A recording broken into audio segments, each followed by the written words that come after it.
Bonjour tout le monde, j'espère que vous allez bien. Aujourd'hui, je voulais vous faire une petite vidéo en 10 conseils sur comment voyager en van aménagé en Laponie en hiver.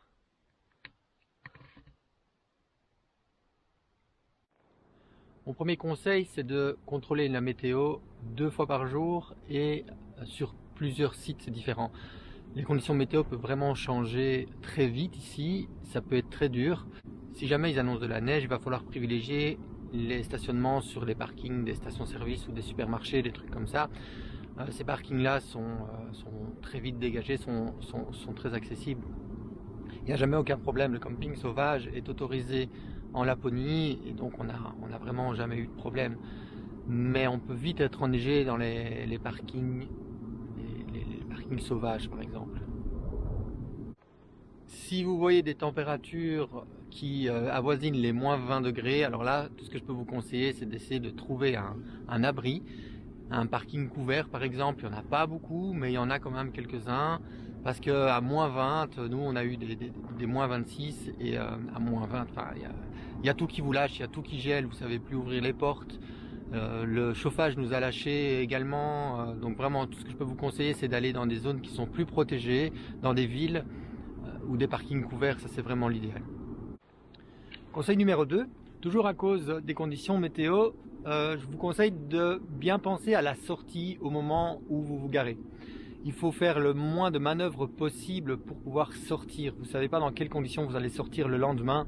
Donc évitez les manœuvres compliquées pour vous garer. Faites-le en marche arrière. Mieux vaut ne pas arriver à rentrer dans une place plutôt que de ne pas arriver à en sortir. Donc vous vous garez en marche arrière et comme ça vous évitez un maximum de manœuvres le lendemain quand vous partez. Conseil numéro 3, ne pas mettre le frein à main quand vous êtes en stationnement.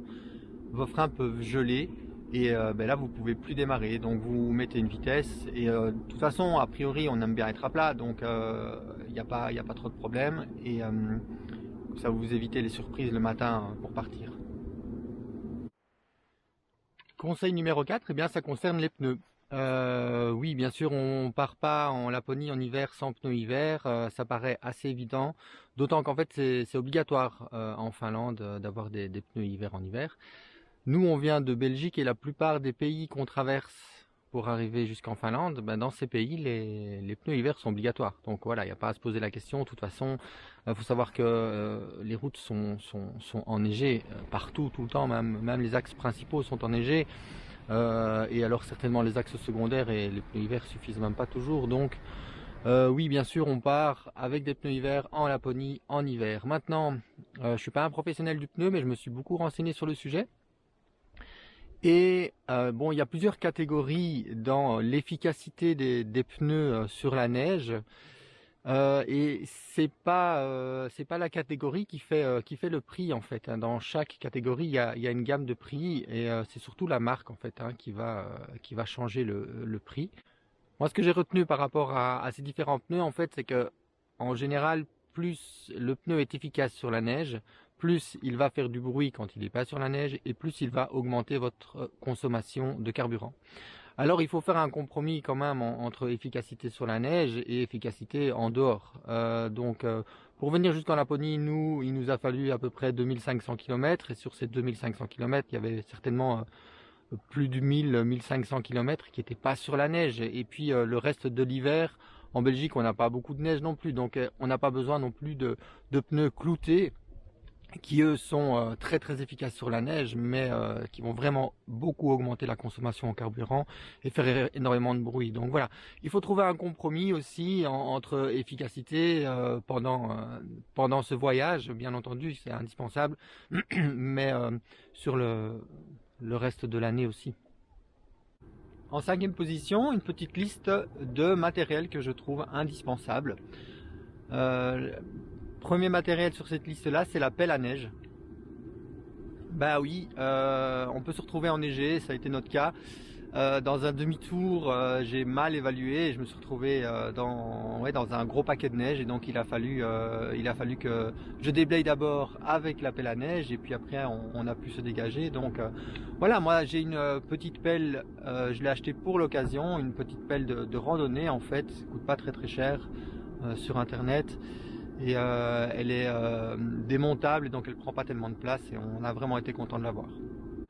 Deuxième objet sur cette liste, c'est les chaînes à neige. Oui, les pneus hiver ne suffisent pas toujours, et donc il faudra des chaînes. On s'en est servi 2 fois, et on était vraiment bien content de les avoir. Après, voilà, nous on en a trouvé en seconde main, donc j'ai payé 40 euros. Je pense que vraiment un max de 50 euros pour une bonne paire de chaînes en bon état. Ça coûte beaucoup plus cher que ça, des neuves. Mais vraiment, nos chaînes en occasion ont bien fait le taf. Outil suivant sur cette liste, c'est une paire de balais d'essuie-glace de rechange. On n'a pas eu la blague cette année, mais il y a 2 ans, on est parti en Norvège et là, on s'est fait surprendre par une grosse averse de neige. On était sur la route, il faisait noir et la neige a commencé à geler en bloc sur les essuie-glaces. Et donc, à chaque fois qu'on faisait les essuie-glaces, c'était pas du tout efficace. On voyait vraiment pas grand chose, les routes pas éclairées bien entendu, et à chaque fois qu'on croisait un camion, il nous envoyait des paquets de neige sur le pare-brise qui gelaient quasi instantanément.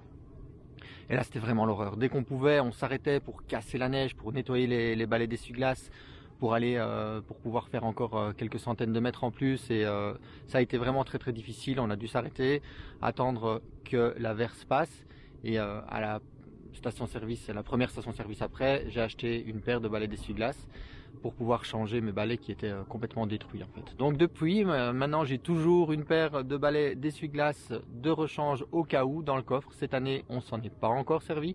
Je croise les doigts pour que ça n'arrive pas, parce que c'était vraiment pas une expérience très agréable.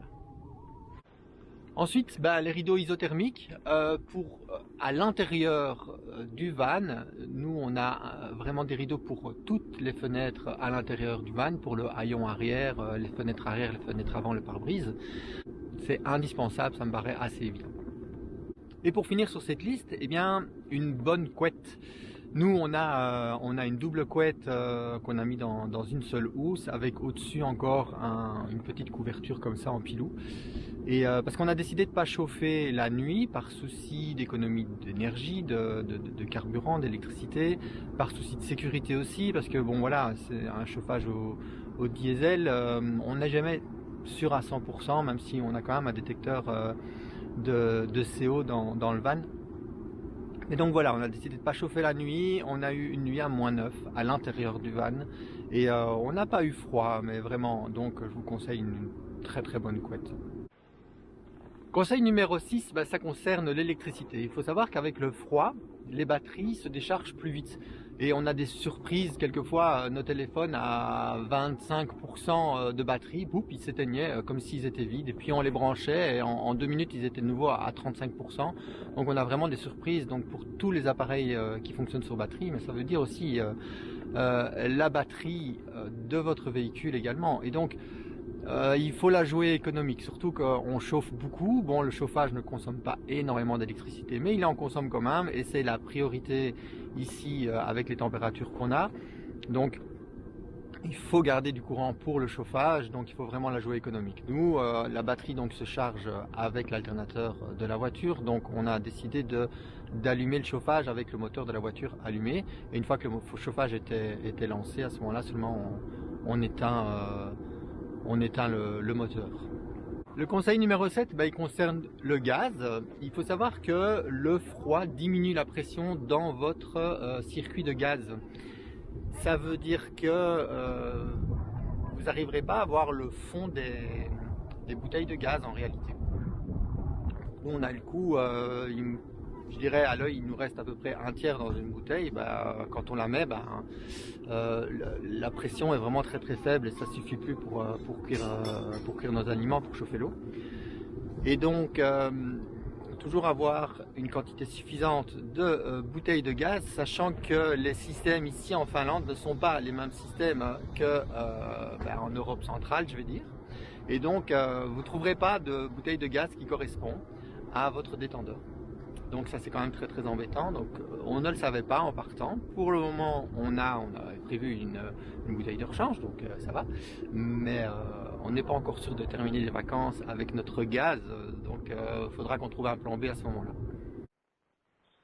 Conseil numéro 8, ça concerne l'eau. Eh bien oui, l'eau peut geler également à l'intérieur de votre van. Donc nous on a eu le coup. Une seule fois, c'était la nuit où il a fait -26 quand même, -9 à l'intérieur. Et là, le réservoir d'eau propre a gelé. Donc on n'avait plus d'eau propre le matin. Donc moi j'ai une buse de chauffage que je peux adapter sur la sortie d'air chaud, et donc j'ai orienté, je l'ai emboîté sur la sortie d'air chaud, je l'ai orienté vers mon réservoir d'eau propre. J'ai un accès assez facile à mon réservoir d'eau propre, et là comme ça j'ai pu chauffer le réservoir et donc le dégeler. Mais le réservoir d'eau grise peut geler également, donc on l'a eu ce même jour, et donc impossible de faire la vidange d'eau grise. Là, le réservoir est plus difficile d'accès. Du coup, ce qu'on a fait, c'est on a fait bouillir de l'eau qu'on a mis dans l'évier et on a attendu un petit peu, et ça a dégelé le réservoir d'eau grise, et donc on a pu faire notre vidange. Donc, ce que je peux vous conseiller, en tout cas pour l'eau grise, c'est faire des vidanges régulières, parce que le robinet à l'extérieur, qui est en dessous donc du van pour faire les vidanges, ben, ce robinet gèle. Souvent, lui, le matin, c'est quasi sûr, il est gelé tous les matins. En journée, ça va. Mais donc c'est faire des vidanges régulières pour l'eau grise, pour ne pas être bloqué avec un réservoir qui est plein et que vous n'arrivez pas à vidanger. Le conseil numéro 9, eh bien, il faut savoir que nous dégageons beaucoup d'humidité nous-mêmes, et donc il fait plus humide à l'intérieur du van qu'à l'extérieur du van. Vraiment c'est étonnant, parce qu'il y a très peu d'humidité ici, et pas une seule fois ici, ça fait 15 jours qu'on est là, pas une seule fois on a dû vraiment gratter le pare-brise, pas une seule fois on a eu du givre sur le pare-brise. Il y a des blocs de neige qui gèlent, qu'il faut enlever le matin, oui, mais pas de givre vraiment. Et donc par contre à l'intérieur du van, oui, notre humidité vient se condenser sur les vitres et elle gèle. Donc ben nous on prend du temps le matin pour dégivrer. Peut-être que les rideaux isothermes qu'on place à l'extérieur du van, sur les vitres latérales et sur le pare-brise, peut-être que ça pourrait aider. Nous on n'en a pas, mais je pense que ça aurait réduit le problème et ça aurait été un bon investissement quand même. Conseil numéro 10, c'est sans doute le plus important. Vraiment, si vous avez envie de le faire, faites-le. Parce que bien sûr, il y a des galères, c'est pas toujours évident. Le van souffre beaucoup, mais vraiment, ça en vaut la peine. Donc, je peux que vous conseiller de le faire.